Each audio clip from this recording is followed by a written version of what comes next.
dhalinteenu waxyaabaha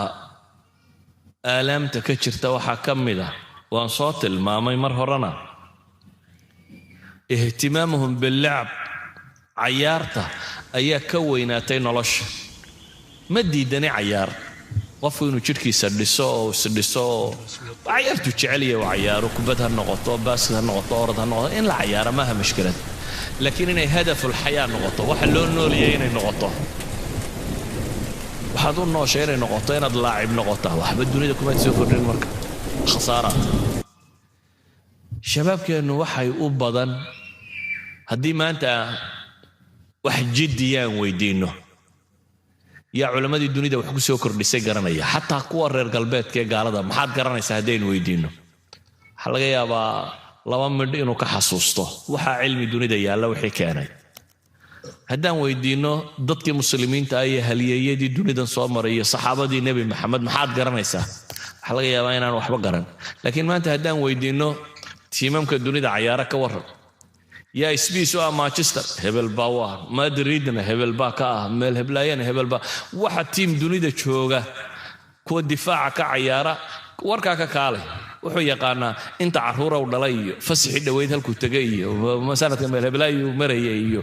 wagaal yar oo aan wax ka dhaxeeya jirin yani hadafku markuu lumo maka Soomaa halkeenuu tukanay muslimiintu ee Madiina islaam mooyaan aan gaal laga ogolayn ba Soomaaha ardada iskuulada dhigata subaxii iskuulka khamiisku waa dirays dhammaantood khamiis bay sitaan casarkii haddaad soo baxdo markaa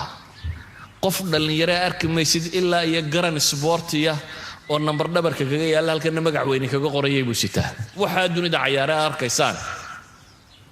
makay dhex tuban yihiin aduu meel kale maxaad u malayn marka haddii maka foor bildaha yaalla u yahay maka haddaad saa u eegto inaan yaroo dugsi dhexe ku jiraan garanku sito dhammaantii waa sport waana maradona iyo faaladoona halkaa kaga wada qoran yani kuwaasaa ku wada yaalla idan waa alam itijaahii shabaabkeenu dhan kugu sii socdo runtii waa alam xooggan oo jira waxaan leenahay alamka dadkeennan haysta waxaa ka mid ah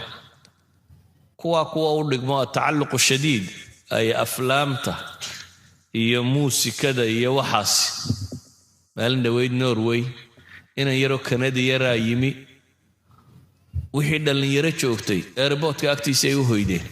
markaas la yiri warde kan malawaabi diliyo boolisku meel dambo ka saaray waaba la wada ooyaya maxaa loo ooyaya waxa la yiri inaan yaro heeso boodbooda weeyaan wiil yaro cadow boodbooday oo muxuu sameeyay uu heesaya خلاص dadkani waxay dhowr maalmood bay banaan cidla fadhiyeen inay arkaan la sugayay waa hadafkii ka lumay